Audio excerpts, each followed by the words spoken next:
Well, it's interesting that you're here championing youth, to get involved in politics. But there are some youth that will argue, that you've not actually been very supportive, especially during the NSAS protest. Some people thought you were anti-youth. You made some comments, that some people found controversial. How do you reconcile the two? Well, I would say some people, I say many people found controversial. And one of the reasons why I came into politics is to understand my experience and share my experience, no matter how tasteful or distasteful it is to people. So, or to anybody, this is my experience. This is what I have seen. There's nothing like having that experience. So during that period, if you recall, at the State House of Assembly, we were one of the first people. As a matter of fact, Mr. Speaker, Right Honorable Mudashiru Obasa, had called a plenary session, special plenary session, on a Friday. We never have plenaries on Friday. And we had a sitting where we all majorly called on the government to listen to the voice of the youth. And I, for one, actually stood up and I spoke on that day. A few days later, there was so many arrests made in Surelere, if you can recall as well.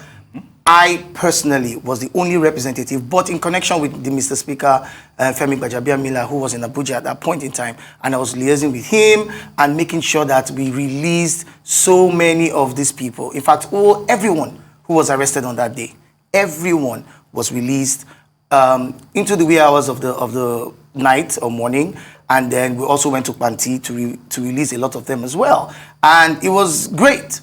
So at some point, it looked like these hoodlums were beginning to take over. All right. So at what point did we say, okay, let's stop.